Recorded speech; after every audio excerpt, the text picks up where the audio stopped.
در این ویدیو قصد داریم به معرفی و بررسی یه ابزار قدرتمند در تریدینگ ویو بپردازیم که بهتون کمک میکنه FVG های مهم بازار رو شناسایی کنید و بفهمید که چه زمان و چطور این FVG ها ممکنه تاچ بشن. این اندیکاتور مخصوص تریدرهایی هست که به دنبال تحلیل دقیق‌تر بازار و شناسایی نقاط ورود و خروج مناسب هستند. بنابراین اگه به دنبال شناسایی فرصت‌های جدید معاملاتی و مدیریت بهتر ریسک ها هستین، ادامه ویدیو رو با بنده همراه باشید.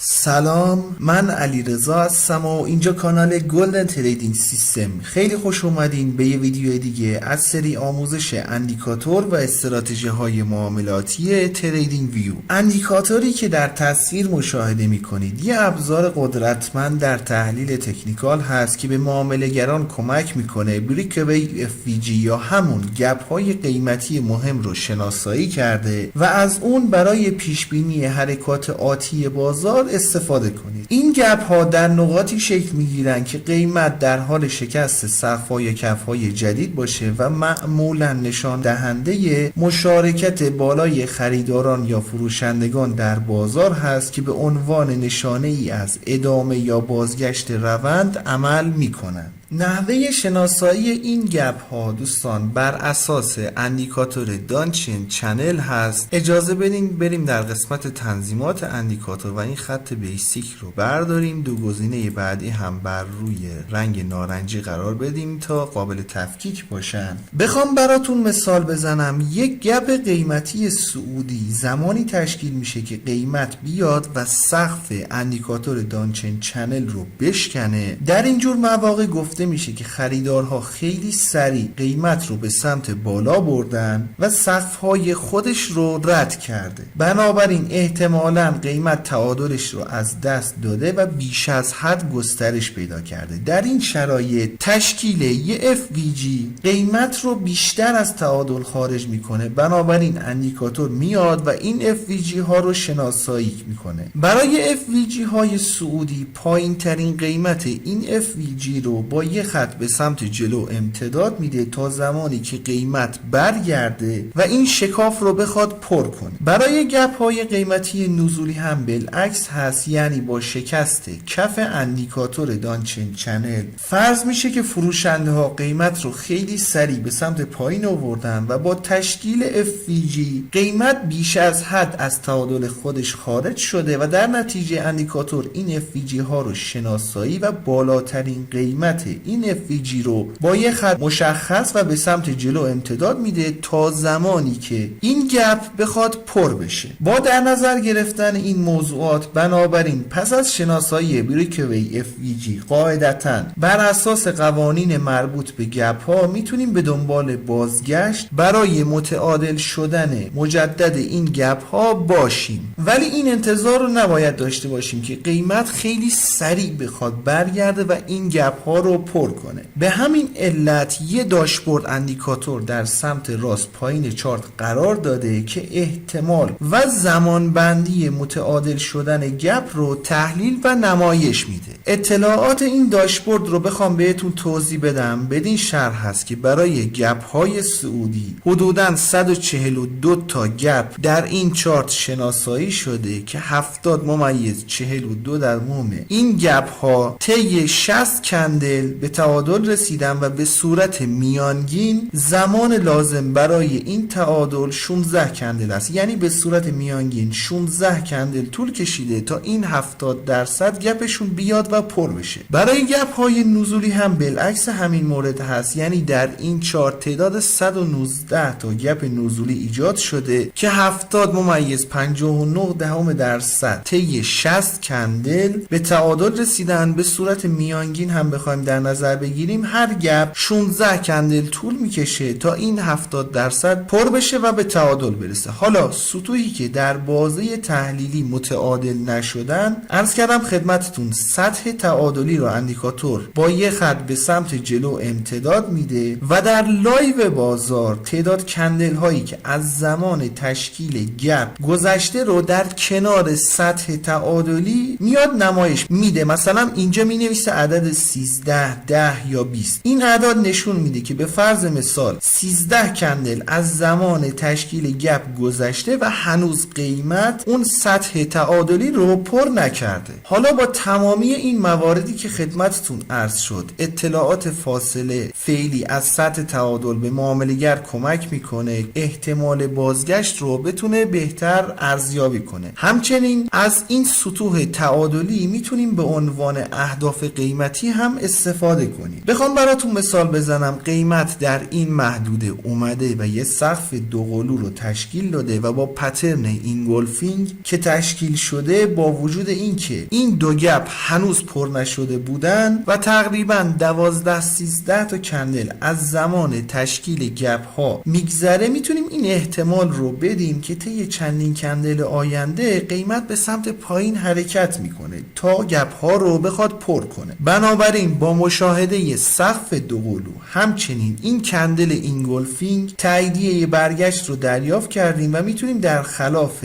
این حرکت ایجاد شده وارد معامله بشیم. این مثال رو دوستان فقط در باب آشنایی با نحوه کار با اندیکاتور خدمتتون توضیح دادم و مثالش رو با الگوهای تکنیکالی خدمتتون عرض کردیم. به فرض مثال شاید بخواین از این سطوح به عنوان سطوح حمایت یا مقاومت استفاده کنید. زمانی که قیمت به این سطوح رسید، اون موقع بخواین وارد معامله بشین و تارگت هاتون رو بر این اساس انتخاب کنید. حالا فرق این مثال با مثال های نزولی که در این چارت داریم چیه؟ ببینید در مثال اول نزولی قیمت در کندل بعدی اومده گپ رو پر کرده. در مثال دوم خیلی سریع اومده این گپ ها رو پر کرده. اینکه بتونیم خیلی سریع برگشت ها رو تشخیص بدیم خیلی سخته، ولی به طور مثال وقتی که 13-14 تا کندل از زمان تشکیل گپ میگذره، داشبورد هم اعلام میکنه که به صورت میانگین تا 16 کندل گپ ها پر میشن. حالا یه سقف دوقلو رو مشاهده میکنیم، بعدش یه الگوی بازگشتی مثل کندل اینگولفینگ میبینیم. اینجا دیگه منتظر شکست خط گردن و وارد معامله شدن یه امر اشتباهه. با همین کندل اینگولفینگ میتونیم وارد معامله بشیم، استاپ بالای این قله و حالا تارگتمون رو هم بخوایم اون سطح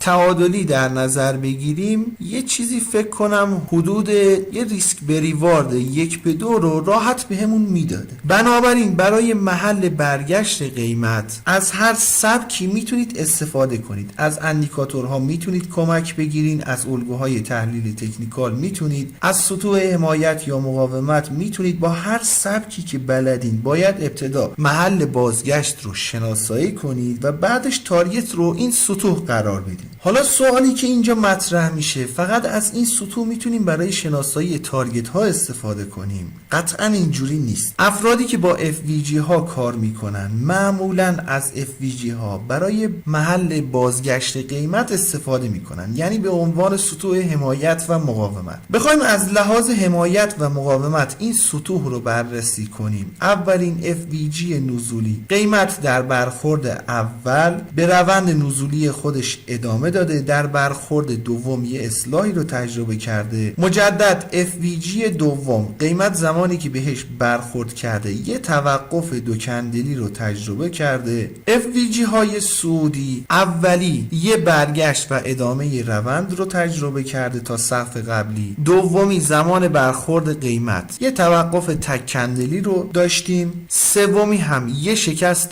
فیک و برگشت قیمت. البته در باب مثال داریم این موارد رو مطرح میکنیم. برای اینکه یه سطح FVG معتبر رو شناسایی کنیم نیازمند آشنایی کامل با این سطوح هست که دیگه واردش نمیشم. البته با کم و زیاد کردن برخی از تنظیمات اندیکاتور هم میشه سطوح معتبر رو از سطوحی که اعتبار کمتری دارن شناسایی کرد که در ادامه ویدیو بهش میپردازیم. اینکه کاربردهای دیگه اندیکاتور چی میتونه باشه رو در قسمت کامنت ها بنویسید تا بقیه دوستان هم از دیدگاهی که شما دارین بتونن استفاده کنن.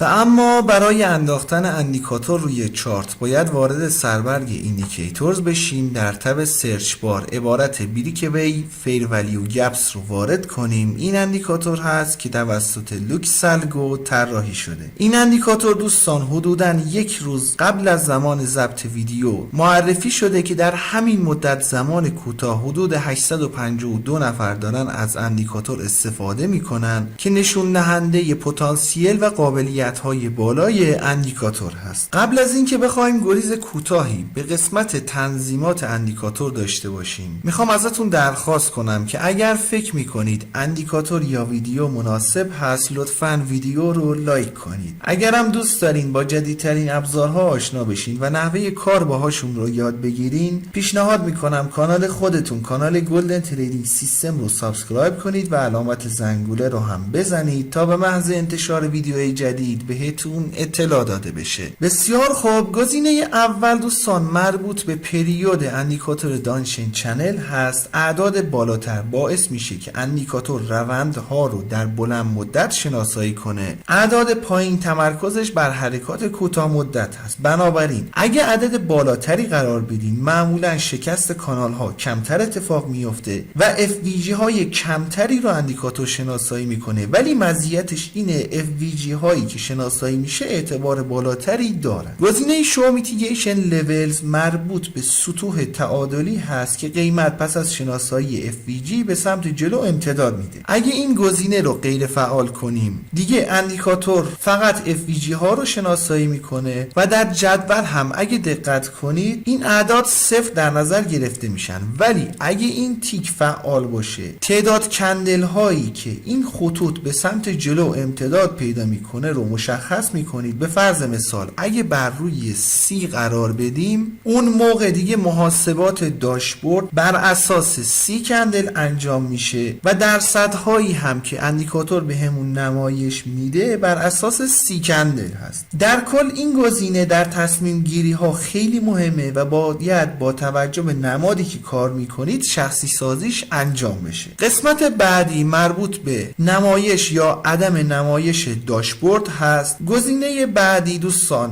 داده های مربوط به طول مدت زمان کندل ها رو به جای میانگین میاد و نمایش میده. در واقع این گزینه زمانی به کار میاد که داده های پرت ممکنه اعداد میانگین رو نامعتبر کنه و میتونید ازش استفاده کنید. دو گزینه بعدی هم مربوط به محل قرارگیری داشبورد و سایز اون هست. انشالله که براتون مفید باشه. رو قله میبینمت دوست من.